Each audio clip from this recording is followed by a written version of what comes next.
الحمد لله رب العالمين والعاقبة للمتقين والصلاة والسلام على أشرف الأنبياء والمرسلين وعلى آله وأصحابه أجمعين.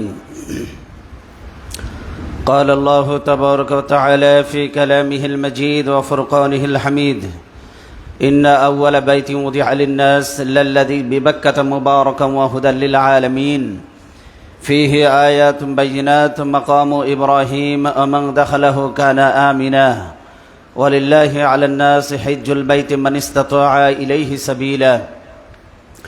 শুকরিয়া আদায় করছি মহান রবের দরবারে, যিনি সালাতুল জুমা আদায়ের জন্য আমাদেরকে মসজিদে আসার, বসার, কোরআন সুন্নাহ থেকে গুরুত্বপূর্ণ খুতবা শোনার তৌফিক দিয়েছেন। সে মুনিবের দরবারে সুজুদ শুকরিয়া জ্ঞাপন করছি।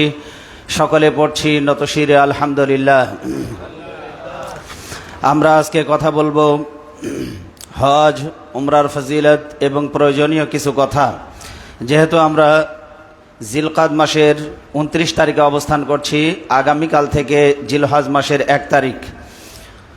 এই মাসে করণীয় কি, বর্জনীয় কি, হজের মাসে হজের গুরুত্ব, মহত্ব, মর্যাদা, ফজিলত, উমরার গুরুত্ব, মহত্ব, মর্যাদা, ফজিলত এবং জিলহজ মাসে আমাদের জন্য কি কি করণীয়, বেশি বেশি কোন আমলগুলি করতে হবে, সেগুলো নিয়ে আমরা কথা বলবো বিমাশিয়াতিল্লাহ, বিইজনিল্লাহ, বিফদলিল্লাহ।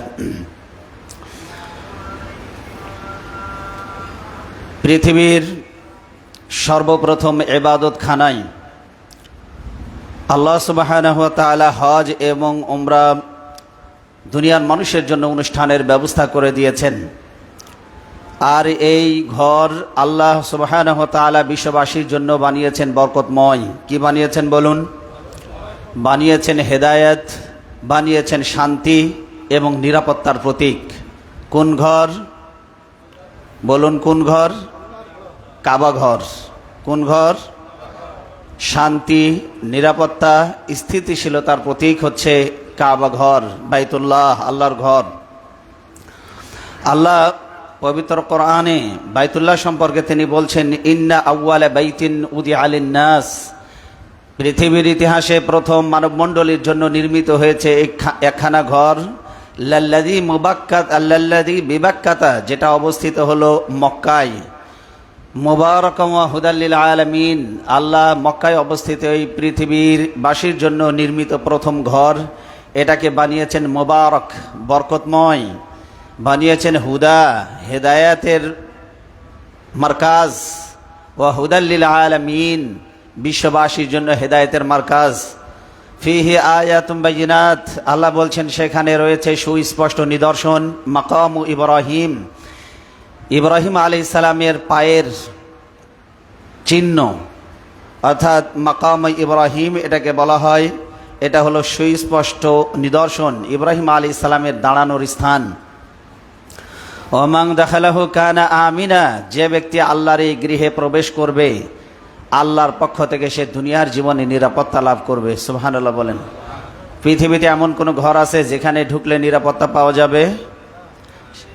কোরআনে এমন কোনো ঘরের গ্যারান্টি নেই। একমাত্র এমন ঘরের গ্যারান্টি আল্লাহ নিজে দিয়েছেন, যে হেরেমের মধ্যে প্রবেশ করবে, আল্লাহর এই ঘরের মধ্যে যে ব্যক্তি প্রবেশ করবে, আল্লাহ সুবহানাহু ওয়া তাআলা তার নিরাপত্তার দায়িত্ব নিজ হাতে নিয়ে নেন। কোন সুবহানাল্লাহ। আল্লাহ বলছেন, ওমান দাখালাহু কানা আমিনা, যে ব্যক্তি আল্লাহর এই গৃহে প্রবেশ করবে সেই আল্লাহর পক্ষ থেকে নিরাপত্তা লাভ করবে।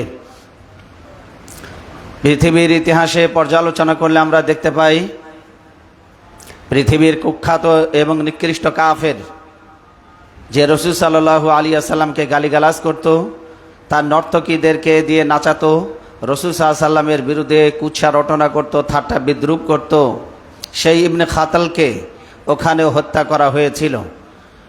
কাবা ঘরে গিলাফ ধরে ঝুলে পড়েছিল, কারণ আল্লাহ নবী সাল্লাল্লাহু আলাইহি ওয়াসাল্লাম এ ধরনের মুরতাদদের বিরুদ্ধে তিনি ঘোষণা করেছিলেন, এদেরকে যেখানে পাওয়া যাবে সেখানেই হত্যা করো।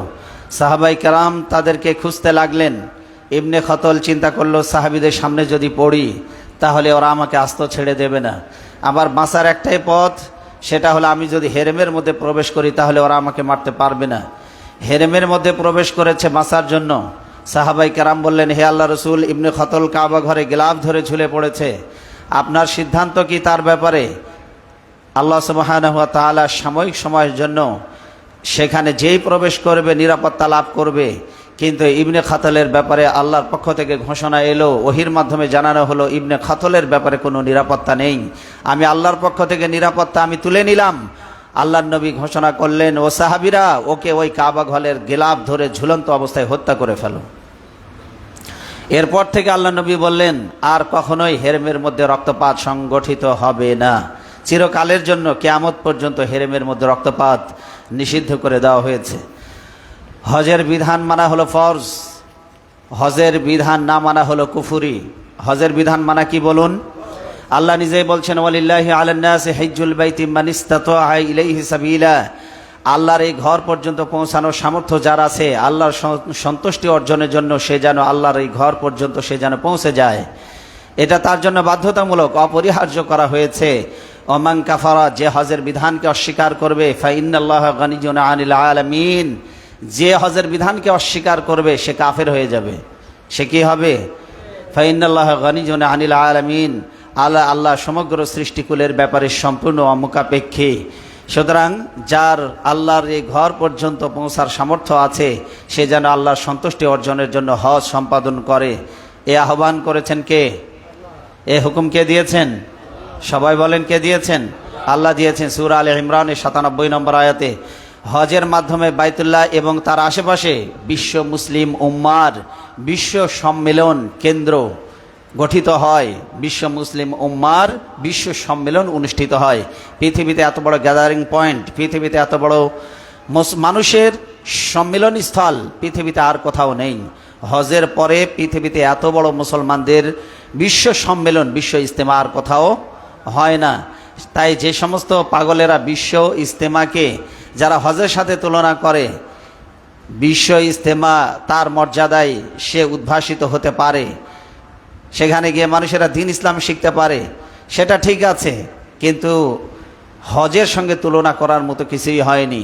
কারণ বিশ্ব ইজতেমায় যাওয়া মুস্তাহাবও না, নফলও না, সুন্নতও না, কিন্তু আরাফাতের ময়দানে যাওয়া, নবীদের চোখের পানি যেখানে শুকিয়েছেন, নবীদের পদচারণায় মুগ্ধ ছিল যে জমিন, সেই সম্মেলন স্থলকে কখনো হজের সঙ্গে তুলনা করা যেতে পারে না। হজে আহ্বান করেছেন আল্লাহ স্বয়ং নিজে, এই নবীদের মাধ্যমে আল্লাহ আহ্বান করেছেন হজের দিকে গমনের জন্য। এই জন্য বিশ্ব ইজতেমাকে কখনোই হজের সঙ্গে তুলনা করা যাবে না। কারণ পৃথিবীর সবচেয়ে বড় ইজতেমার নাম কি? হজ। বলুন, বিশ্ব মুসলিম উম্মার ঐক্য এবং সম্মেলন স্থলের নাম কি? হজ। আল্লাহ বলছেন, ওয়াইযা জাআলনাল বাইতা মাসাবাতাল লিন্নাস, আমি পৃথিবীর মানুষের জন্য এটা করেছি সম্মিলন স্থল, সুবহানাল্লাহ বলেন, এবং করেছি ওয়া আমনা, শান্তির আলয়, নিরাপত্তার আবাস। পৃথিবীতে চতুর্দিকে যখন খুন, গুম, রাহাজানি, অপহরণ, ছিনতাই, রাহাজানি, কিন্তু পৃথিবীতে একমাত্র যেখানে লক্ষ কোটি কোটি মুসলমান একত্রিত হয়, ছিনতাইয়ের ঘটনা ঘটে না, রাহাজানির ঘটনা ঘটে না, কিডন্যাপিংয়ের ঘটনা ঘটে না, রেপের ঘটনা ঘটে না, একটা চাঁদের মতো সুন্দরী রমণী একাকী বের হয়ে যায়, আল্লাহর ঘর তওয়াফ করে, চোখের পানি ফেলে, তাহাজ্জুদের নামাজ পড়ে, কান্নাকাটি করে একাকিনী ঘরে ফিরে যায়। পৃথিবীর ইতিহাসে আজ পর্যন্ত কোনো গণমাধ্যম রিপোর্ট করেনি যে একজন তরুণীকে খুঁজে পাওয়া যাচ্ছে না অথবা যৌন হয়রানি শিকার হয়েছে। পৃথিবীতে রেকর্ড আজ পর্যন্ত ১৫০০ বছরের ইতিহাসে কোনো রেকর্ড নেই। আছে নাকি কোনো রেকর্ড? কোনো রেকর্ড নেই। হাজার হাজার বছরের ঐতিহ্য ধারণ করে রেখেছে বাইতুল্লাহ। এটা একমাত্র আল্লাহ নিদর্শন। কার নিদর্শন? কারণ আল্লাহ এখানে নিরাপত্তা দিয়েছেন, এই জন্য কেউ নিরাপত্তাহীনতা এখানে ভোগে না। পৃথিবীর সব জায়গায় যেখানে নিরাপত্তা ভুলণ্ঠিত, সেখানে নিরাপত্তার চাদরে আবৃত করেছেন বাইতুল্লাহ আল্লাহ নিজে। সুবহানাল্লাহ। ওয়াত্তাখিযু মিন মাকামি ইব্রাহিম মুসাল্লা, তোমরা ইব্রাহিম আলাইহিস সালামের দাঁড়ানোর জায়গাটাকে, নামাজ দাঁড়ানোর স্থানটাকে তোমরা নামাজের জায়গা হিসাবে গ্রহণ করো। ইব্রাহিম আলাইহিস সালাম যে পাথরের উপরে দাঁড়িয়ে কাবা ঘর নির্মাণ করেছেন, সেই কাবা ঘরটা ছিল একটা স্বয়ংক্রিয় একটা লিফট। সেটা উনি দাঁড়াতেন, ওই পায়ের চিহ্ন, ওই ফুটপ্রিন্ট এখনো পর্যন্ত এই পাথরের উপরে রেখে দিয়েছেন কে? এবং নামাজের জায়গা হিসাবে গ্রহণ করার জন্য আদেশ করেছেন কে? আল্লাহ নিজে বলছেন, ইব্রাহিমের দাঁড়ানোর জায়গাটাকে নামাজের জায়গা হিসাবে গ্রহণ করো। পৃথিবী সাক্ষী, ওই পাথর সাক্ষী, ওই অটোমেটিক এই লিফট সেটা ইব্রাহিম আলাইহিস সালাম যখন উঠতেন, যত দূর পর্যন্ত উনি উঁচু হতে চাইতেন, লিফটে তাকে স্বয়ংক্রিয়ভাবে সেই জায়গা পর্যন্ত পৌঁছে দিত। সুবহানাল্লাহ। আবার যখন নামতে চাইতেন, পাথর স্বয়ংক্রিয়ভাবে নিচু হয়ে যেত, ইব্রাহিম আলাইহিস সালাম নেমে পড়তেন। বাবা এবং ছেলে দুজনে, একজন যোগালী আর একজন হলো রাজমিস্ত্রি। সুবহানাল্লাহ। রাজমিস্ত্রি, নবী হলো রাজমিস্ত্রি আর ছেলে হলো যোগালী, দুইজনে মিলে ওই যে ইয়ারফাউ ইব্রাহিমুল কাওয়াইদা মিনাল বাইতি ওয়া ইসমাঈল, ইয়ারফাউ, আল্লাহ বলছে ওয়াইজ ইয়ারফাউ ইব্রাহিম আল কাওয়াইদা ইসমাঈল, ইব্রাহিম এবং ইসমাঈল মিলে কাবা ঘরে ভিত্তিপ্রস্তর স্থাপন করেছে। সুবহানাল্লাহ। কাজ করার পর, ভালো কাজ করার পর কবুলিয়াতের জন্য আল্লাহর কাছে দোয়া করতে হয়। আল্লাহ তাআলা বললেন, আল্লাহর কাছে দোয়া করছে, রব্বানা তাকাব্বাল মিন্না ইন্নাকা আনতাস সামিউল আলিম। ও আমার রব, আমরা দুজনে মিলে, বাপ আর বেটা, পিতা পুত্র দুজনে মিলে তোমার ঘর নির্মাণ করেছি, সুতরাং তোমার এই ঘরের এই খেদমতটুকু আমাদের জন্য কবুল করো। আল্লাহ সুবহানাহু ওয়া তাআলা ভালো কাজের বিনিময় হিসাবে তিনি তো সেটা কবুল করলেন এবং তিনি বললেন, ইব্রাহিম তুমি আজান দাও, ঘোষণা দাও, আযিন ফিন নাস বিল হাজ্জি ইয়াতুকা রিজালান ওয়া আলা কুল্লি দামির ইয়াতিনা মিন কুল্লি ফাজ্জিন আমিক। ইব্রাহিম আলাইহিস সালাম বললেন, ও আমার রব, আমার এই আহ্বানকে শুনবে। চতুর্দিকে ধুধু মরুভূমি, মানুষ নাই, জন নাই, পশু নাই, পাখি নাই, গাছপালা নাই, তৃণলতা নাই, আমার এই আহ্বানকে শুনবে। আল্লাহ সুবহানাহু ওয়া তাআলা বললেন, ইব্রাহিম তোমাকে ঘোষণা দিতে বলেছি, ঘোষণা দেওয়ার দায়িত্ব তোমার। তোমার এই এলান তোমার সন্তানদের কানে পৌঁছে দেওয়ার দায়িত্ব আমি আল্লাহ গ্রহণ করলাম। সুবহানাল্লাহ। ইব্রাহিম আলাইহিস সালাম আমাদের বাবা সেই দিন মরু প্রান্তরে দাঁড়িয়ে যে আজান দিয়েছিলেন, যে ঘোষণা দিয়েছিলেন, যে এলান দিয়েছিলেন, ও সন্তানেরা আসো, আল্লাহর ঘর নির্মাণ আমি করে দিয়েছি, আল্লাহর এই ঘর তোমরা তওয়াফ করে যাও। আল্লাহর ওই এলান, আল্লাহর নবীর মাধ্যমে যা ঘোষণা দেওয়া হয়েছে, আল্লাহর ওই আহ্বান যাদের কানে পৌঁছেছে, কিয়ামত পর্যন্ত তারাই আল্লাহর ঘরে যাবে এবং আল্লাহর ঘরকে তওয়াফ করার সৌভাগ্য লাভ করবে। সুবহানাল্লাহ। আমরাও যেন আল্লাহর ঘরে যেতে পারি, বলেন আমিন। কারণ ওই ঘর তার কাছে যখন ইব্রাহিম আলাইহিস সালাম, তার পুত্র ইসমাঈল এবং তার স্ত্রী হাজরা আলাইহিস সালাম, তাদের উভয়কে যখন রেখে আসেন, তখন সন্তান দেখা যায় না, স্ত্রী দেখা যায় না। তিনি দাঁড়িয়ে যে দোয়া করেছিলেন, আজ মনে হয় ইব্রাহিম আলাইহিস সালামের প্রতিটা দোয়া আল্লাহ কবুল করে নিয়েছেন। সুবহানাল্লাহ। সেই দিন দোয়া করেছিলেন, ও আমার রব, ইন্নী আসকানতু মিন যুররিয়াতি বিওয়াদিন গায়রি যী যারইন ইনদা বাইতিকাল মুহাররম, সবুজ শ্যামলিমাবিহীন, গাছপালাবিহীন, যেখানে জনবসতি মানব শূন্য এলাকায় তোমার ঘরের কাছে রেখে গেলাম আমার বংশের একটা টুকরাকে, আমার কলিজার টুকরা সন্তান আর আমার স্ত্রীকে রেখে গেলাম। লিয়াকিমুস সালাহ, এদেরকে তুমি নামাজি বানিয়ে দিও। সুবহানাল্লাহ। পৃথিবীতে সব জায়গায় কোথাও নামাজ প্রতিষ্ঠিত নাই, কিন্তু কাবা ঘর, সেখানে আপনি যাবেন, শারে আল হিজরা দিয়ে, জারওয়াল দিয়ে আজান হওয়ার সাথে সাথে লক্ষ লক্ষ মানুষ পঙ্গপালের মতো কাতারবন্দি হয়ে নামাজের জন্য দাঁড়িয়ে যায়। দোকান হাজার হাজার ভরি স্বর্ণ ফেলে রেখে চলে আসে, নামাজ প্রতিষ্ঠিত আছে, সেখানে নিরাপত্তা আছে। সুবহানাল্লাহ। কারণ নামাজ যেখানে প্রতিষ্ঠিত হয়, সেখানে কখনো মানুষের অর্থ সম্পদের নিরাপত্তার হানি ঘটতে পারে না। আল্লাহ নিজে এটা কবুল করে নিয়েছেন। সবাই নামাজি, লিয়াকিমুস সালাহ, নামাজি বানিয়ে দিও আমার সন্তানদেরকে।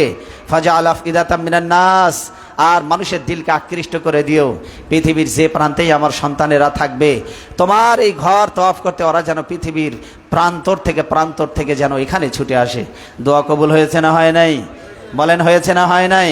ব্রাজিল থেকে আসে, ল্যাটিন আমেরিকা থেকে আসে, তারপরে আপনার কুয়েত, কাতার, বাহরাইন, ওমাইন, আশেপাশের লোকেরা যেমন আসে, পাকিস্তান থেকে যায়, ইন্ডিয়া থেকে যায়, বাংলাদেশ থেকে যায়, কত দূরের দেশ, দক্ষিণ আমেরিকা থেকে যায়, আমেরিকা থেকে যায়, ইউনাইটেড কিংডম থেকে যায়, ইউনাইটেড স্টেট অফ আমেরিকা থেকে যায়, পৃথিবীর সব প্রান্ত থেকে ইব্রাহিমের সন্তানেরা পঙ্গপালের মতো আল্লাহর ঘরের দিকে রওনা দিয়েছে। সুবহানাল্লাহ।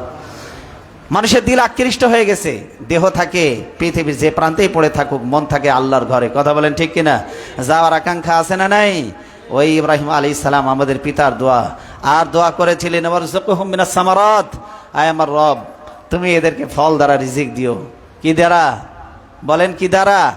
ফল দ্বারা। পৃথিবীর সিজনাল বলেন, আনসিজনাল বলেন, সব ফল কোথাও যদি না পাওয়া যায়, সব ফল পাওয়া যাবে তায়েফে, সব ফল পাওয়া যাবে সৌদি আরবে। আল্লাহ ফলের ব্যবস্থা করে দিয়েছেন ওদেরকে। ওই পিতার দোয়ার কারণে বংশ থেকে বংশ, প্রজন্ম থেকে প্রজন্ম তারা এই সুখ সমৃদ্ধি তারা ভোগ করতেই থাকবে।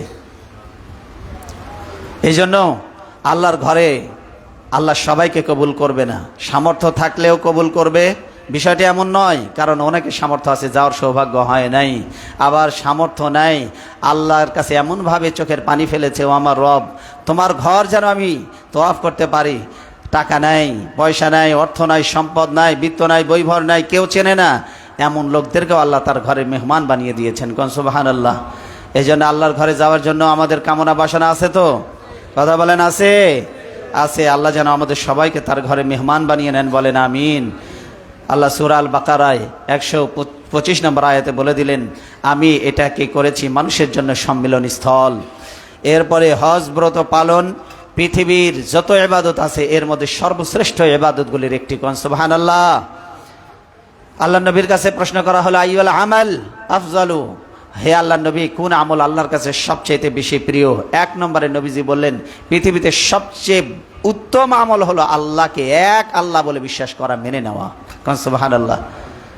আর 2 নম্বর, ক্বালা সুম্মা মাযা, ক্বালা রাসূলুল্লাহ আল জিহাদু ফি সাবিলিল্লাহ। 2 নম্বরে সর্বশ্রেষ্ঠ ইবাদত হলো আল্লাহর রাস্তায় জিহাদ করা। বলেন কি?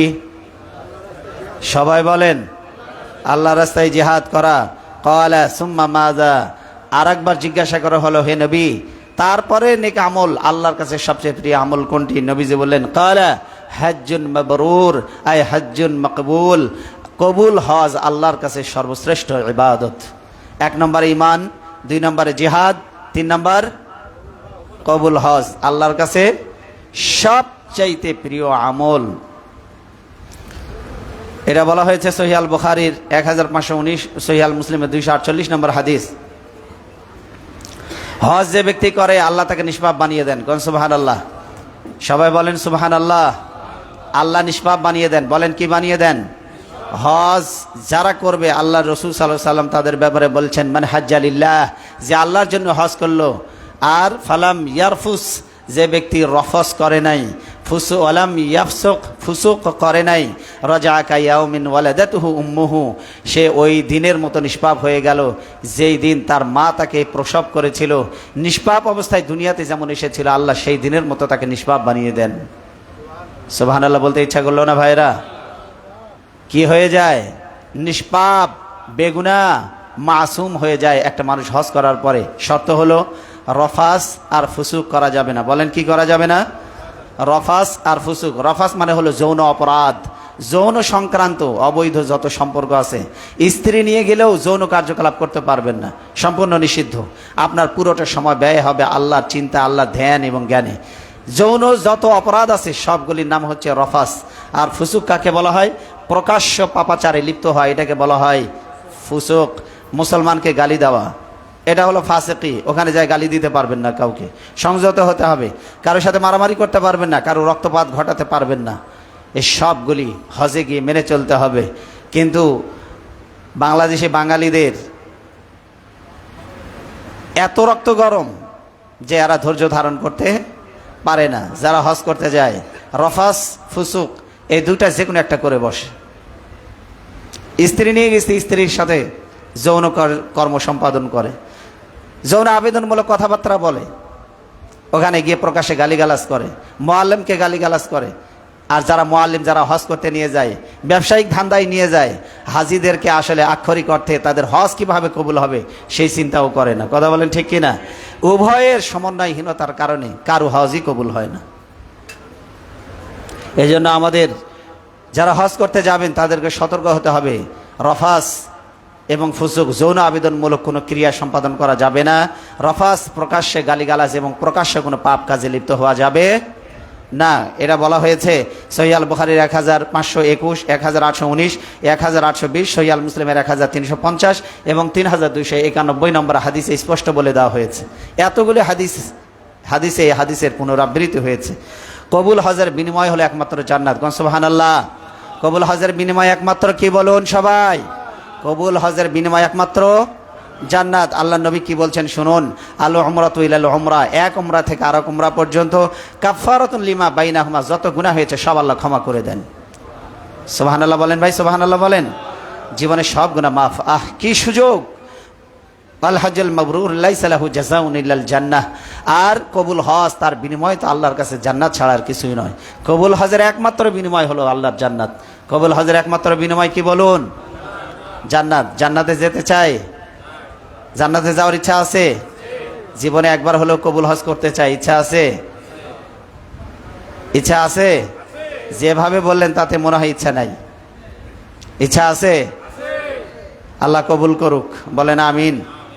বলা হয়েছে কবুল হজের বিনিময় একমাত্র জান্নাত। সহিহ আল বুখারী 1773, সহিহ আল মুসলিমের 1349 এবং 3289 নম্বর হাদিসে বলা হয়েছে।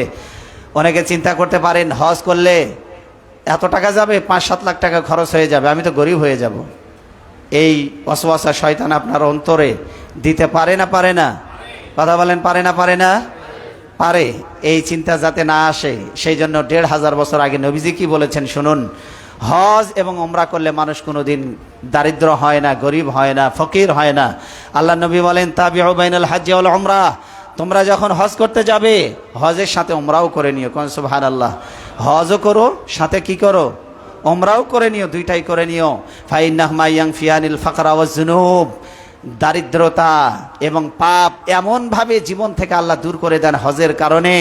কামা ইয়াংফিল কিয়ারু খাবাসাল হাদিদি ওয়াদ যাহাবি ওয়াল ফিদ্দা, আল্লাহ নবী বলেন স্বর্ণ, রূপা এবং লোহার মধ্যে অ্যাসিড মারলে, হাফর নিক্ষেপ করলে যেভাবে অ্যাসিড নিক্ষেপের কারণে লোহা থেকে, স্বর্ণ থেকে, রূপা থেকে যেমন ময়লা আলাদা হয়ে যায়, যারা হজ করে হজের কারণে পাপ এবং অভাব দুটোই আল্লাহ জীবন থেকে আলাদা করে দেন। কোন সুবহানাল্লাহ। জীবনে শুনেছেন হজ করার পরে হাজি টাকার অভাবে এসে এখন ভিক্ষা করতেছে হাজি? শুনেছেন জীবনে কোনো দিন? কথা বলেন, জীবনে কেউ শুনেছেন? আরে ভাই কথা বলে না কেন আপনারা?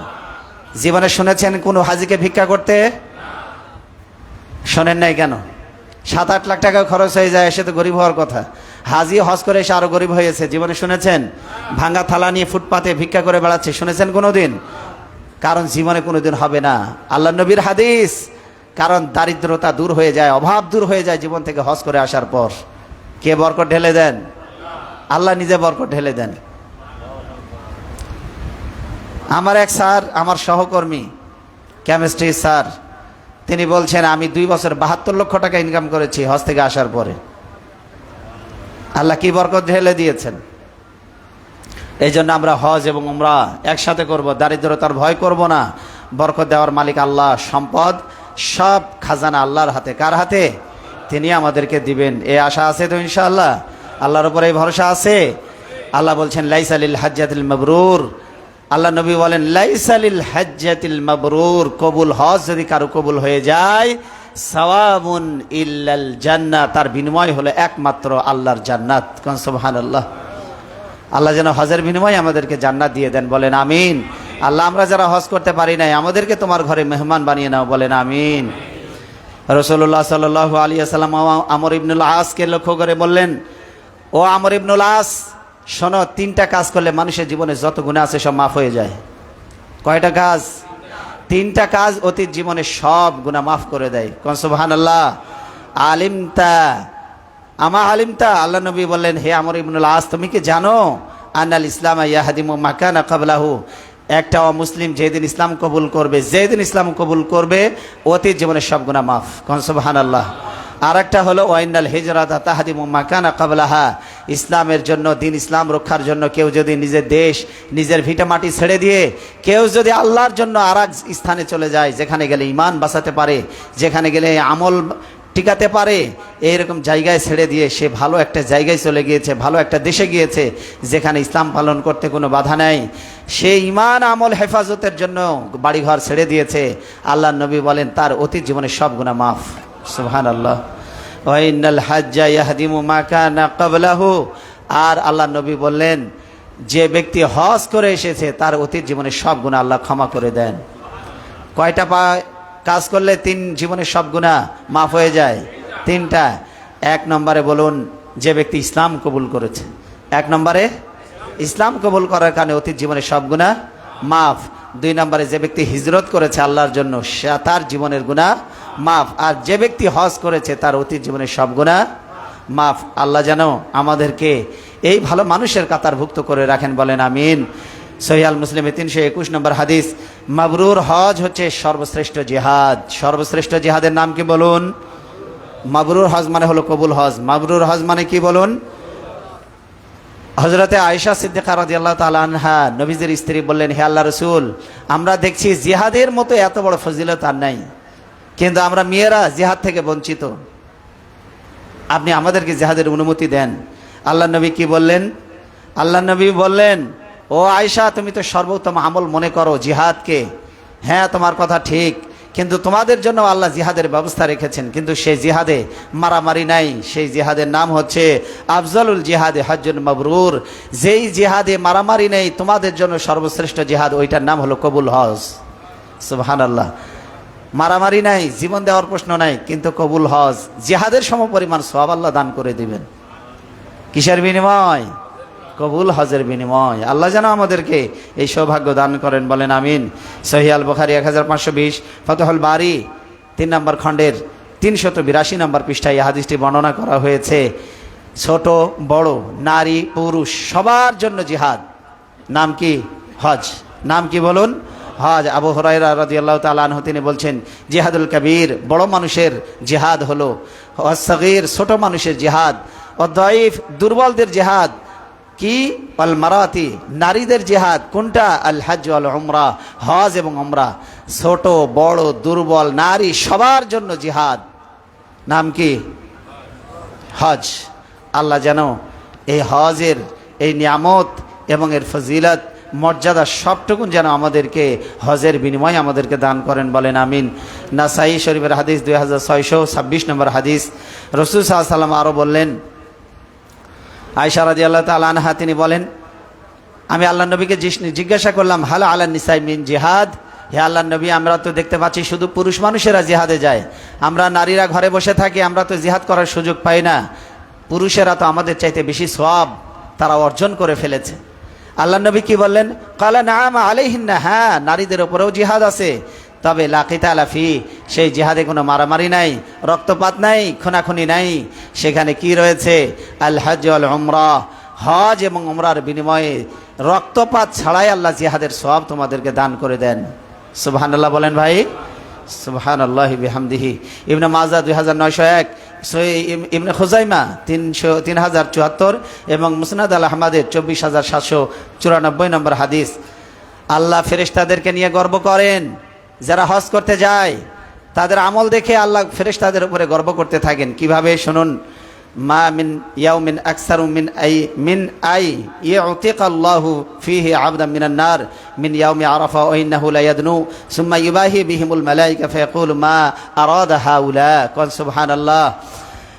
আল্লাহ সুবহানাহু ওয়া তাআলা তার বান্দার প্রতি এই দিন কিভাবে মনোনিবেশ করেন শুনুন। নবীজি বলছেন, আল্লাহ যত জাহান্নামীকে এই দিন জাহান্নামের আগুন থেকে মুক্ত করেন, বছরে আর কোনো দিন তিনি হজের মৌসুমে হজের দিনে আল্লাহ যে পরিমাণ মানুষকে ক্ষমা করে দেন, জাহান্নামের আগুন থেকে মুক্ত করেন, বছরের আর অন্য কোনো দিন এত জাহান্নামীকে জাহান্নামের আগুন থেকে মুক্ত করা হয় না।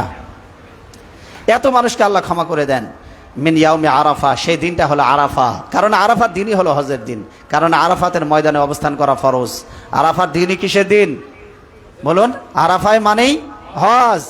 আল হজ ইয়াউমে আরাফা, আরাফার দিনে আরাফাতের ময়দানে অবস্থান করা, এটাই হজ। আল্লাহ নবী বললেন, ওয়া ইন্নাহু লা ইয়াদনু সুম্মা ইউবাহি বিহিমুল মালায়েকা, ফেরেশতাদের উপরে আল্লাহ গর্ব করেন আর বলেন, আমার বান্দা কি চায়, যা চায় আমার বান্দাকে আমি দিয়ে দিলাম। সুবহানাল্লাহ বলেন। কি চায় আমার বান্দা?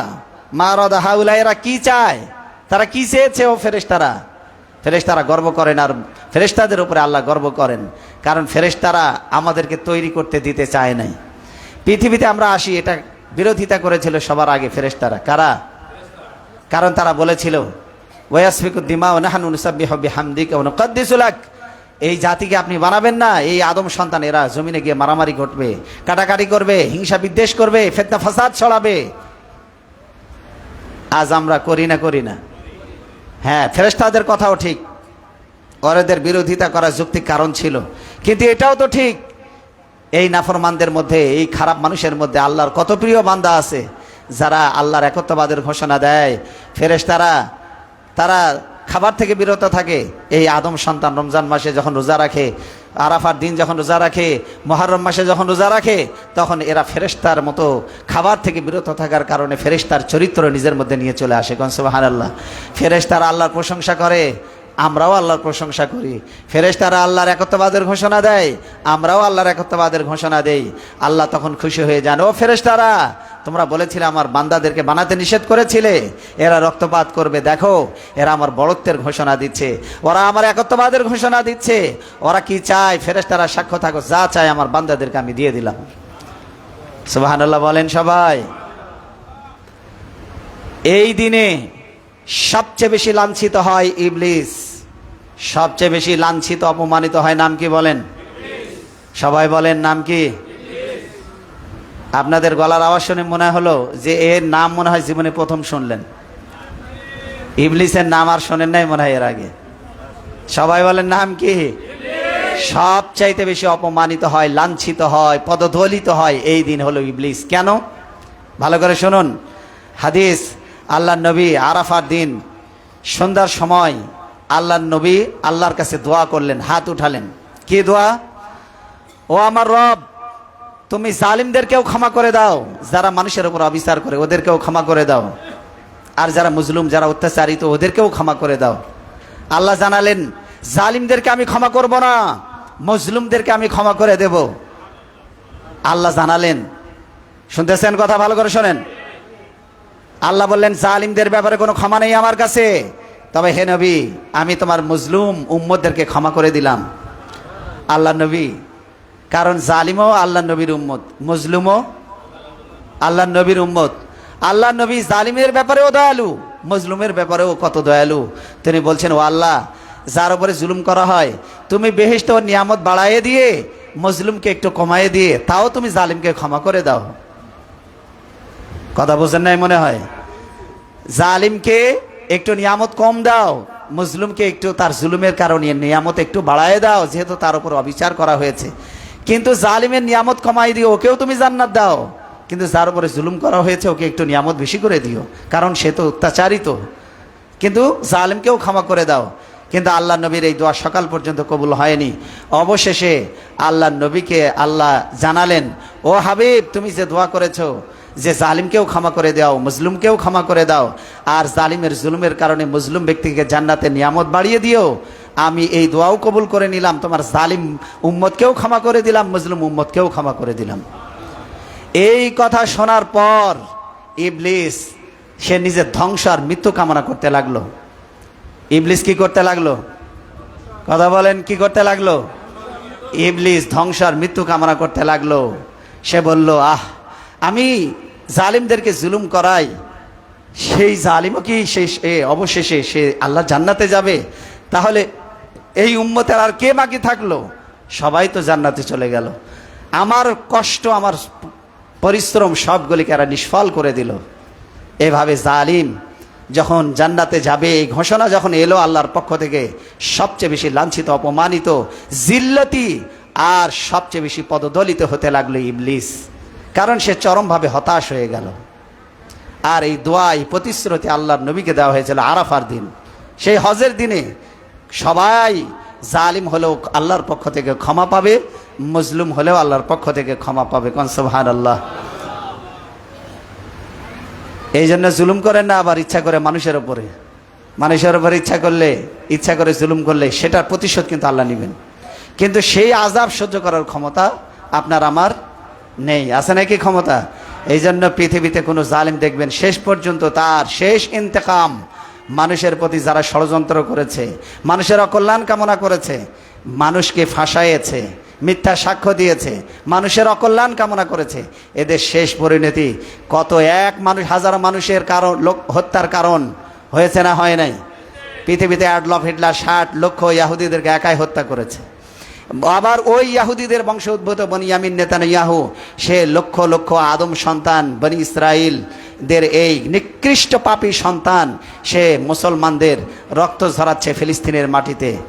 ঝরাচ্ছে না?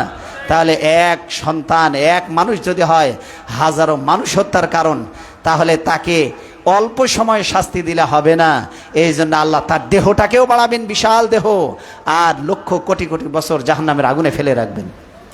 কারণ ওকে যদি একজন মানুষের শাস্তি দেওয়া হয় তাহলে অল্প শাস্তি পাবে, ছোট দেহ হলে চলে, কিন্তু একজন মানুষ হাজারো মানুষ হত্যার কারণ, এই জন্য তার দেহ বানানো হবে বিশাল, আর শাস্তিও দেওয়া হবে দীর্ঘমেয়াদী, হাজার হাজার কোটি কোটি বছর জাহান্নামের আগুনে থাকতে হবে। এত সহজ নয়। মনে করেন না মানুষের উপরে জুলুম করবেন, মরবেন আর জান্নাতে যাবেন না, পানিশমেন্ট হওয়ার পরে তারপরে জান্নাতে যাবেন, যদি তাওহীদ ঠিক থাকে। কি ঠিক থাকে? তাওহীদ যদি ঠিক থাকে। এই জন্য মানুষের উপর আমরা জুলুম করব না। রাজি আছি? বলেন রাজি আছি? এই জন্য সবচেয়ে বেশি অপমানিত হয় ইবলিস কোন দিন? আরাফার দিন। বলেন কোন দিন? আল্লাহ নবী সাল্লাল্লাহু আলাইহি ওয়াসাল্লাম বললেন, ইবলিস সেই দিন মাটি নিজের মাথায় ঢালতে লাগলো আর নিজেকে ধ্বংস এবং ক্ষতি কামনা করতে লাগলো। আল্লাহ নবী বলেন, ইবলিসের এই অস্থিরতা দেখে আমি হেসে দিয়েছিলাম, আমার হাসি পাচ্ছিল। হযরত আবু বকর, ওমর, তারা দুইজনে বললেন, হে আল্লাহ নবী, আল্লাহ কোন বিনিময়ে, কোন জিনিসের কারণে আপনার মুখে হাসি তুলে দিল, আমাদেরকে একটু বলেন না। আল্লাহ নবী বললেন, ও আমার আবু বকর, ওমর, শোনো, আমার জালিম উম্মতকেও আল্লাহ ক্ষমা করে দিবেন, মজলুম উম্মতকেও ক্ষমা করে দিবেন। এটা যখন ইবলিস জানতে পেল, ইবলিস তখন নিজের অপমান, নিজের ধ্বংস, নিজের মৃত্যু কামনা করতে লাগলো। আর ইবলিসের এই অপমান দেখে আমার বড্ড হাসি পেয়েছে, তাই আমি হেসেছি। সুবহানাল্লাহ বলেন। এটা রয়েছে ইবনে মাজাহ 3031 আর বাইহাকির 9481 নম্বর হাদিস। রাসূল সাল্লাল্লাহু আলাইহি ওয়াসাল্লাম বলেছেন, তোমরা যদি কোনোদিন উমরা করো তাহলে সেই উমরাটা যেন হয় রমজান মাসে। বলেন কোন মাসে? সবাই বলেন কোন মাসে? যদি হজ করার সামর্থ্য না থাকে, উমরা কম খরচে উমরা করতে পারেন, আর উমরা করলে করবেন কোন মাসে? রমজান মাসে। কেন? আল্লাহ নবী বলেন, ইন্না উমরাতান ফি রমাদান তাদিলু হাজ্জাতান, যে ব্যক্তি রমজান মাসে উমরা করলো সে হজের সমপরিমাণ সওয়াব পেয়ে গেল। সুবহানাল্লাহি বিহামদি। যদি চান যে হজের সমপরিমাণ সওয়াব পাবেন, উমরা করবেন কোন মাসে? কথা বলেন কোন মাসে? রমজান মাসে। আল্লাহ নবী আরেক হাদিসে বলেছেন, যে ব্যক্তি রমজান মাসে ইতিকাফ করলো, রমজান মাসে আমার ঘর তওয়াফ করলো, মানে উমরা করলো, সেই জন্য আমি নবীর সঙ্গে হজ করলো। কোন সুবহানাল্লাহ। এই জন্য এই সুযোগগুলো আমাদের কাজে লাগানোর দরকার আছে না নাই? বলেন আছে না নাই? আমি জানি অনেক ধনী আছেন আপনারা, আশেপাশে আছে, সারা বাংলাদেশে আছে, সব জায়গাতে আছে, এমন ধনী আছে আল্লাহর ঘরে যাওয়ার সামর্থ্য আছে কিন্তু যায় না। এরকমের লোক কি আশেপাশে আছে? 2-4 জন? কথা বলেন। আপনাদের এলাকায় না থাকতে পারে, অন্য এলাকায় আছে। আছে? তাদের ব্যাপারে শোনেন, নবীজি সাল্লাল্লাহু আলাইহি ওয়াসাল্লাম কি বলছেন, মান মালাকা যাদান ওয়া রাহিলাতান, আল্লাহর ঘরে পৌঁছানোর সামর্থ্য আছে, যানবাহনের খরচ আছে, কিন্তু আল্লাহর ঘরে পৌঁছায়নি, তুবাল্লাগুহু ইলা বাইতিল্লাহ, আল্লাহর ঘরে পৌঁছানোর সামর্থ্য আছে তার, ওয়ালাম ইয়াহুজ্জা, কিন্তু হজ করে নাই, ফালা আলাইহি আইয়ামুতা ইয়াহুদিয়ান আও নাসরানিয়ান, আল্লাহ নবী বলেন ওর মৃত্যু হবে ইয়াহুদি হয়ে, না হলে নাসারা হয়ে। বলেন নাউজুবিল্লাহ। আপনারা কোনটা পছন্দ করেন, ইয়াহুদি হয়ে মরা না নাসারা হয়ে? বলেন কোনটা হয়ে? আমরা কোনোটাই না, আমরা মুসলমান হয়ে মরতে চাই। এই জন্য যাদের সামর্থ্য আছে তাদেরকে বলবো যে আপনারা বেশি দেরি করেন না, কারণ আজকে আল্লাহ রাসূল সাল্লাল্লাহু আলাইহি ওয়াসাল্লাম বলেছেন, মান আরাদাল হাজ্জা ফালিয়াতাআজ্জাল, যদি হজ করার ইচ্ছা করো তাড়াতাড়ি করে ফেলো, কারণ আজকে সুস্থ আছে, আগামীকালকে সুস্থ নাও থাকতে পারো। কথা বলেন ঠিক কিনা? আজকে টাকা আছে, আগামীকালকে টাকা নাও থাকতে পারে। আজকে অবসর সময়ে, আজকে তোমার পর্যাপ্ত সময় আছে, কিন্তু আগামী দিন তোমার হাতে সময় নাও থাকতে পারে, ব্যস্ততা বেড়ে যেতে পারে, হজ উমরা হয়তো আর করা হয়ে উঠবে না। এই জন্য মানে আরাদাল হাজ্জা, যে ব্যক্তি হজ করার ইচ্ছা করেছে সে তাড়াতাড়ি হজ করে ফেলো। কোন সুবহানাল্লাহ। কারণ আমরা চিন্তা করি, আমাদের দেশে দেখবেন অনেক ইয়াং ছেলেপেলে ফ্রিল্যান্সিং করে, ব্যবসা করে, অনেক টাকার মালিক, এরা চিন্তা করে এত তাড়াতাড়ি হজ করব কি জন্য? এখন টাকা কামানোর সময়, টাকা জমানোর সময়, হজ করার বহু সময় আছে। ছেলে মেয়ে বিয়ে, নিজে বিয়ে করব, ছেলে মেয়ে হবে, চুল দাড়ি পাকবে, ছেলে মেয়ের বিয়ে শাদী দেব, নাতিপুতি হবে, এরপরে লাঠি ঢোকা দিয়ে যখন চলবো তারপরে যাব হজ করতে। এরকমই টেন্ডেন্সি আছে না নাই? অন্যান্য বাংলাদেশ সহ অন্যান্য দেশের এয়ারপ্লেন, মানে আপনার এয়ারপ্লেনগুলো যখন নামে তখন দেখবেন ইন্দোনেশিয়া থেকে যেই ফ্লাইটগুলি ল্যান্ড করছে, তারপরে আপনার মালয়েশিয়া থেকে যে ফ্লাইটগুলি ল্যান্ড করছে, সেখানে দেখবেন 90% 90% ইয়াং, সব তরুণ তরুণী নামতেছে। কারণ ওদের বিয়ের আগেই হজ করতে হয়, সব ইয়াং। বিয়ের পরে হানিমুন করতে আমাদের দেশের লোকেরা যায়, অন্যান্য দেশের লোকেরা যায় Thailand, Bangkok, Hong Kong, Singapore, United kingdom, United state of আমেরিকাতে যায়, কিন্তু সৌদি আরবে যায় না। হজ করতে হানিমুনে যায় না, কারণ ওই টেন্ডেন্সি নাই। আগেই চিন্তা করে আমেরিকা যাব, কথা বলেন ঠিক কিনা? সিঙ্গাপুর যাব, ওইদিকে টেন্ডেন্সি। আর ওরা চিন্তা করে শ্বশুর দুইজনের ইয়ার টিকিট দিয়ে দিয়েছে, বাবা যাও, ছেলে মেয়ে দুইজনে যাও, ওমরা করে এসো, হজ করে এসো। হজও হয়ে গেল, ওমরাও হয়ে গেল, হানিমুনও হয়ে গেল। কারণ সুবহানাল্লাহ, ওদের টেন্ডেন্সি এইরকম। বিয়ের আগে হজ বাধ্যতামূলক, না হলে বিয়ে হয় না। সব ইয়াংরা হজ করতে যাচ্ছে। আর আমাদের বাংলাদেশের ফ্লাইটগুলো নামলে দেখবেন মাত্র 20% হলো ইয়াং ছেলেপেলে, আর 80% বুড়ো। লাঠি ঢোকা দিয়ে নামতেছে, হুইল চেয়ারে নামতেছে। সব কারা? বাংলাদেশি। সব কারা? ডায়াবেটিস না হলে যায় না, পা একটা ন্যাংড়া না হলে যায় না, কোমর বাঁকা না হলে যায় না। কারণ পাপ করার আর কোনো বয়স নেই, তখন যায় হজ আর উমরা করতে। তোমার এই হজ এবং উমরা কবুল হওয়ার সম্ভাবনা খুব কম। জেনে রেখো, হজ হলো দুইটা ইবাদতের সমন্বিত রূপ। একটা যেমন আর্থিক ইবাদত, আর একটা হলো শারীরিক ইবাদত। কারণ কঠিন শক্তি না থাকলে আপনি হজের আহকাম পালন করতে পারবেন না। কারণ ওখানে ফাইট করে সব ইবাদত করতে হয়। ওখানে হজ, সাফা মারওয়া, পাহাড়ের মাঝখানে সাই করা, দৌড়ানো ওয়াজিব। ওখানে শক্তি না থাকলে বুড়ো মানুষ নিজে লাঠি ঢোকা দিয়ে হাঁটে, ও দৌড়াবে কি করে? কথা বলেন। হাজরে আসওয়াদ, সেই পাথরে চুমু দেওয়া তো বড় সৌভাগ্যের ব্যাপার। আল্লাহ নবী বলেছেন, এই হাজরে আসওয়াদ পাথরটা দুধের মতো সাদা ছিল। জান্নাত থেকে যখন এই পাথর এসেছিল, দুধের মতো সাদা। বনি আদম সন্তানের পাপ নিতে নিতে সে কালো হয়ে গেছে। ওই পাথরে যারা চুমু দেবে, আল্লাহ নবী বলেছেন, হাজরে আসওয়াদ পাথরকে আল্লাহ কিয়ামতের দিন দুইটা চোখ দিবেন, যা দিয়ে সে দেখতে পারবে। একটা জিহ্বা দিবেন, যা দিয়ে সে কথা বলতে পারবে। সে সাক্ষী দিবে, ও আল্লাহ, ও আমার রব, আমাকে তোমার এই বান্দা চুমু দিয়েছে, স্পর্শ করেছে, আমি সাক্ষী দিচ্ছি, এদেরকে তুমি জান্নাতে পাঠিয়ে দাও। সুবহানাল্লাহ, সৌভাগ্য, পরম সৌভাগ্য। কিন্তু বুড়ো মানুষ ওই হজরে আসওয়াদ পাথরের কাছে যাইতেই পারে না। কারণ মিশরীয়রা যেই শক্তিশালী মানুষ, বাংলাদেশি তরুণরা, ইয়াংরা, তারা আমাকে বলেছে যে আফ্রিকা মহাদেশ থেকে যারা আসে, ওই কালো মানুষগুলি, লম্বা মানুষগুলি, ওরা যখন হজরে আসওয়াদ পাথরের কাছে যায়, বাংলাদেশিগুলো এক একটা ছাগলের বাচ্চার মতো মনে হয় ওদের সামনে দাঁড়ালে। বগলের নিচে পড়ে থাকে। ওরা 2 হাত দিয়ে 10-12 জন বাঙালিকে ঠেলে ফেলে দেয়। ইয়াং হলেই এই অবস্থা, বুড়ো মানুষের তো খাওয়াই নাই। কথা কি বুঝে আসে? এই জন্য হজ করতে হবে শক্তি সামর্থ্য থাকা অবস্থায়। বুড়ো মানুষের অজু বেশিক্ষণ থাকে নাকি? কথা বলেন, থাকে বেশিক্ষণ? বুড়ো মানুষ অজু ধরে রাখতে পারে না বেশিক্ষণ। হজ করতে গেছে, তওয়াফ করা অবস্থায় বাই সরে গেছে, ওই অবস্থায় তওয়াফ চালাই দিচ্ছে। বলেন এবার হজের কি হবে? হচ্ছে হজ? হয় না, ক্লান্ত হয়ে যায়, অসুস্থ হয়ে পড়ে থাকে। আরাফায় যাওয়া ফরজ, আরাফাতে না যেয়ে হোস্টেলে বসে থেকে ঘুমায়। হজই হয় নাই, অথচ বাংলাদেশে এসে নামের আগে আলহাজ লাগায় বসে আছে। এই জন্য যুবকদেরকে, তরুণদেরকে বলবো, বিয়ের আগে হজ করে ফেলো। বিয়ের পরে হয়তো সেই সামর্থ্য নাও হতে পারে। আবার যদি বিয়ে করে ফেলো, চিন্তা করো, দুইজনে একসাথে হজ করো, আল্লাহর কাছে তৌফিক কামনা করো। আর হজ প্রজেক্টে চালু করে দাও, প্রতি মাসে মাসে কিছু করে টাকা জমাও। 2-4 বছর পরে হজ করবে, এই নিয়তে টাকা জমাতে শুরু করো। আশা করা যায় ইয়াং বয়সে আল্লাহ তোমাকে তার ঘরের জন্য কবুল করবেন।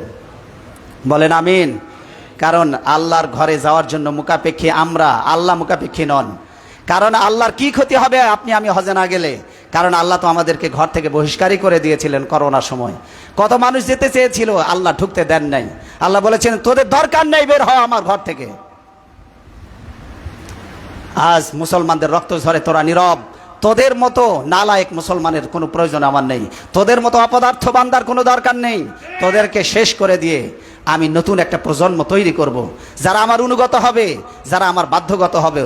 তোদের মতো পাপীদের আমার কোনো প্রয়োজন নেই, বের হ আমার ঘর থেকে। টানা 3টা বছর হজ উমরা করতে পারে নাই মানুষ। হয়েছে না হয় নাই? আল্লাহ যদি আজও এমন কোনো মহামারী দিয়ে আবার যদি আল্লাহর ঘরে তোয়াফ করা বন্ধ করে দেন, হাজিরা যেতে পারবে না। কি ক্ষতি আল্লাহর? ক্ষতি তো আমাদের, কারণ আল্লাহর ঘর তোয়াফের মধ্য দিয়ে, হজের আহকাম পালনের মধ্য দিয়ে আল্লাহ আমাদেরকে জান্নাতি বানাতে চেয়েছিলেন। আমরা যে করতে পারলাম না, জান্নাতি হতে পারলাম না, লস আমাদের, আল্লাহর কোনো লস হয় নাই। বাস্তব প্রতিচ্ছবিগুলি দেখতে পাবেন। ওই তো ইব্রাহিম আলাইহিস সালাম তার সন্তানকে নিয়ে যাচ্ছে কোরবানি করার জন্য, মনে হবে চোখের সামনে আপনি দেখতে পাচ্ছেন। ওই তো মা হাজরা আলাইহাস সালাম তার সন্তানকে নিয়ে যাচ্ছে জবাই দিতে। মা হাজরা এই শয়তানকে বলছে, ওই ইবলিস, আমার স্বামী তার সন্তানকে নিয়ে যাচ্ছে জবাই দিতে, তুই এত মাথা ব্যথা কেন? আল্লাহকে খুশি করার জন্য আমার নবী স্বামী, তিনি যদি আমার সন্তানকে আল্লাহকে খুশি করার জন্য জবাই দিতে পারে, আমার ওই রকম 1000 ইসমাইল থাকলে আমি আল্লাহর রাস্তায় উৎসর্গ করে দেব, আমার বিন্দু মাত্র কোনো পরোয়া নেই। ওই তো মা হাজরা দেখবেন দৌড়াদৌড়ি করছে শিশু ইসমাইলের জন্য, একবার সাফায় যায়, একবার মারওয়ায় যায়, চোখের সামনে দেখতে পাবেন। ওই তো শিশু ইসমাইল পানির জন্য ছটফট করছে, কলিজা শুকিয়ে গেছে, মায়ের জিভ শুকিয়ে গেছে, ইসমাইল ওদিকে পানির জন্য হাত পা নাড়াচ্ছে, মা দৌড়াদৌড়ি করছে, চোখের সামনে যেন দেখতে পাবেন। ওই তো ইসমাইলকে ছুরি ধরেছে ইব্রাহিম, জবাই দিবে এখনই। ওই তো জিবরাইল আমিন আকাশ থেকে দুম্বা নিয়ে নামছে, চোখের সামনে আল্লাহু আকবার, আল্লাহু আকবার, লা ইলাহা ইল্লাল্লাহ, আল্লাহু আকবার, আল্লাহু আকবার, ওয়ালিল্লাহিল হামদ। জিবরাইল আমিন দুম্বা নিয়ে নামছে, শিশু ইসমাইলকে সরিয়ে দিয়ে ইব্রাহিমের ছুরির নিচে দুম্বা দিয়ে দিল। আল্লাহু আকবার বলে ছুরি চালালেন, চোখের সামনে যেন সব প্রতিচ্ছবিগুলি ভাসমান অবস্থায় আপনি দেখতে পাবেন। এই অনুভূতি জাগাতে চায় আল্লাহ, আমাদেরকে তার ঘরে নিয়ে জান্নাতি বানাতে চায়। আল্লাহর ঘরে না গেলে আল্লাহর কোনো লস নাই, লস আমাদের। এই জন্য যাওয়ার ইচ্ছা আছে, আমাদের যাওয়ার ইচ্ছা আছে। কার কার ইচ্ছা আছে দেখি 2 হাত তুলে আল্লাহরে দেখান। আল্লাহ যারা হাত তুলেছে সবাইকে মৃত্যুর আগে তোমার ঘরে মেহমান বানিয়ে নাও, বলেন আমিন। আল্লাহ আমাদের সবাইকে কবুল করুন। হাযা মা ইনদি ওয়াল ইলমু ইনদাল্লাহ আলাইহি তাওয়াক্কালতু ওয়া ইলাইহি উনীব।